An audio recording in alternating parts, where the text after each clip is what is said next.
was proud of the guys. It was good to get a win.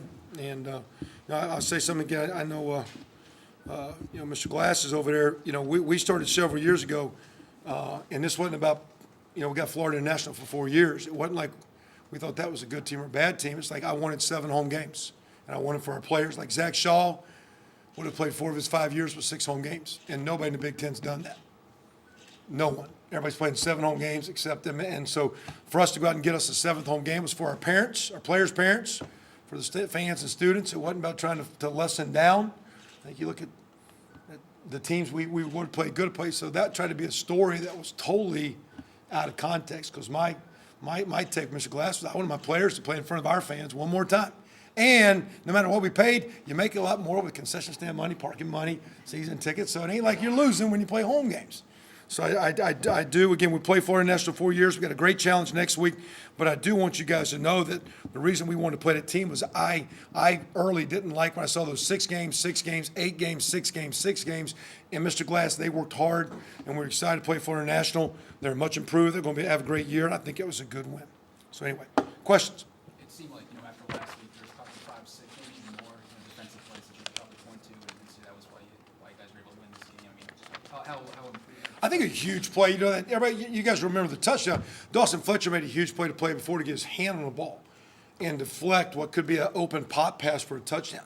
When he actually kind of sucked up on the run, made a great effort. I think maybe the ball might have been slightly underthrown, and the QB might have missed it. So there was a lot of plays, but sometimes you see like that one long play and say, wow, it's really the pressure on the quarterback more than Jamil happened to be in the right place. So there's a lot of things going on. But I think Dawson's play is one of those plays. I saw the story the other night about the play before the Super Bowl play where the guy made a tackle and made him snap that play. That no one talks about that play. I thought Fletcher's play was one of the huge plays in the game because he had a chance to be there for them. He had great anticipation and recovery to get his hand on the ball, and that was awesome for a 4th-year player. It's been a backup. He was redshirted last year, didn't even play. So to get him back in the mix, because he actually is a redshirt junior. He's not a senior, so that was a good play for Dawson. Kevin, the ability of the defensive line really seemed to step up to the component of that. Your defensive line, obviously. Was just, when we watched the tape last week, with the defense, I said, I don't like the number of times that our D linemen and linebackers are going sideways.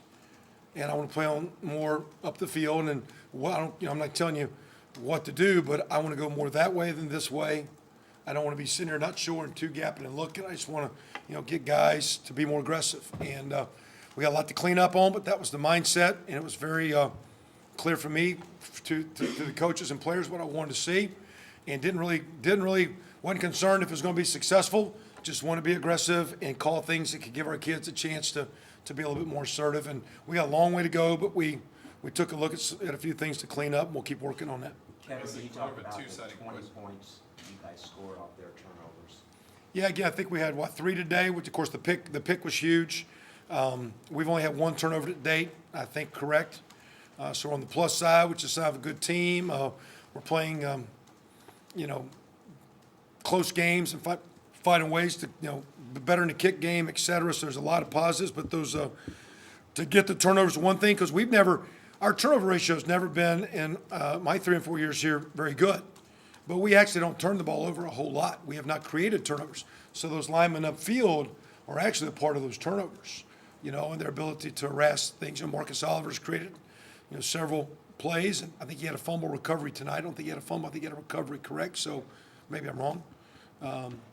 But there's big plays, and turnovers are huge in games. And right now we've been fortunate to be on the right side for 2 weeks. See if we can keep it up.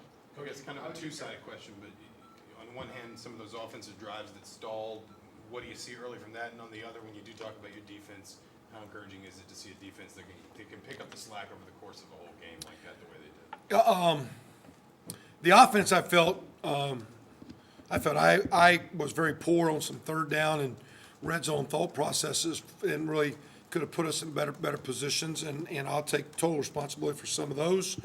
We can still execute it, but you go back and look at it, and hindsight 2020, we could probably a little too conservative. Felt gotten some formations where the pass options weren't great, and the run choice we went to got a little loaded up, so we got a little limited. And that was a little bit my fault. I was a little bit more defensive oriented this week, and I think I messed Coach Johns up. I thought Coach Johns did a tremendous job there end of the third, start of the fourth quarter, had a couple good wide open drives that was good to see, and that was all him. But I think some of that first half lack of execution was on me. Defensively, and all I talked about to our team is the way I kind of try to live, and try to coach, and want our team to play is, doesn't matter what happens, it's what's next. You need to move on.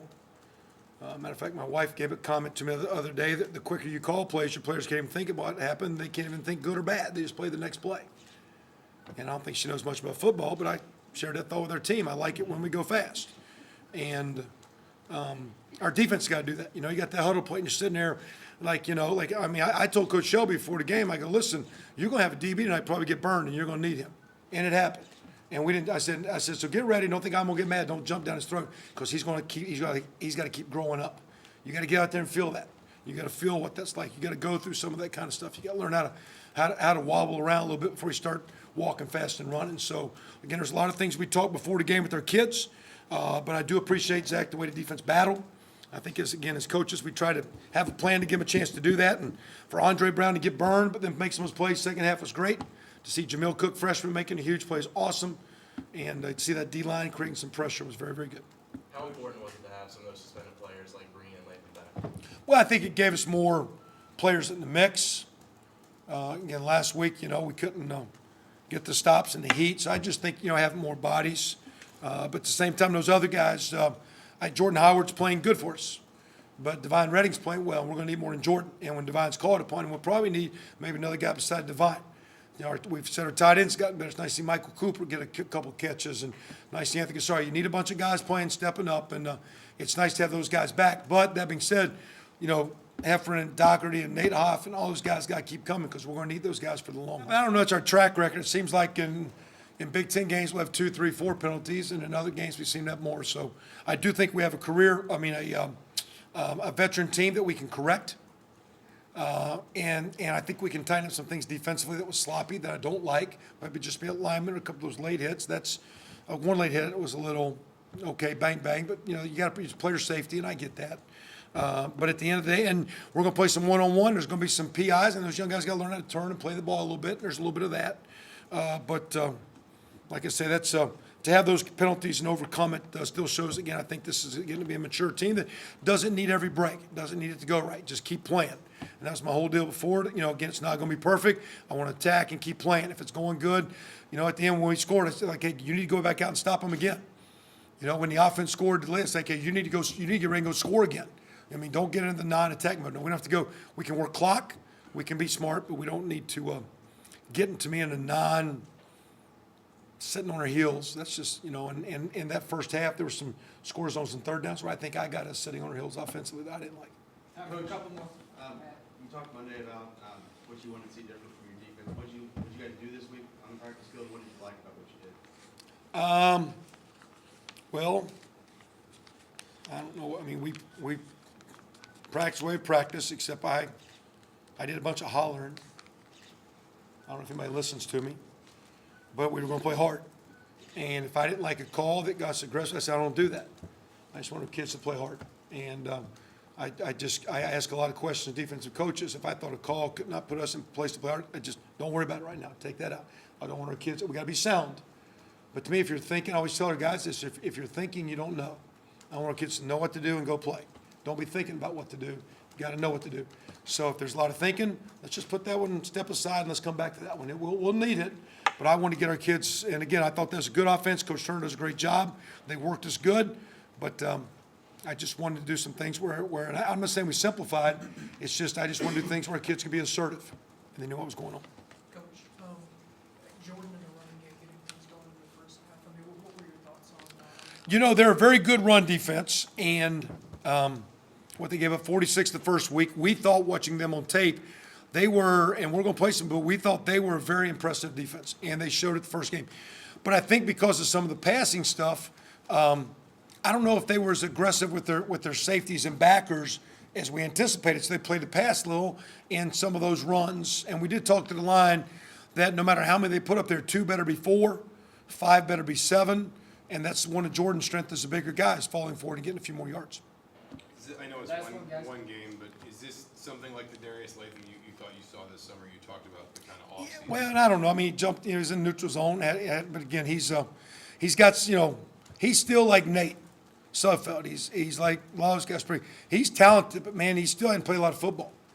And he's young, and there's so much growing. I think the more you play and the more you learn. So he's been awesome in the way he's prepared, in the way he's practiced. But again, like I told Ricky last week, you're only a good player if you can back it up by playing, have another good week. And for Darius to be what we want to be, now he's, quote, got the game mode. We want to see that preparation and things, and that consistency. So glad to get him going, but I really be looking forward to seeing what he wants to do this week and how he wants to build from that.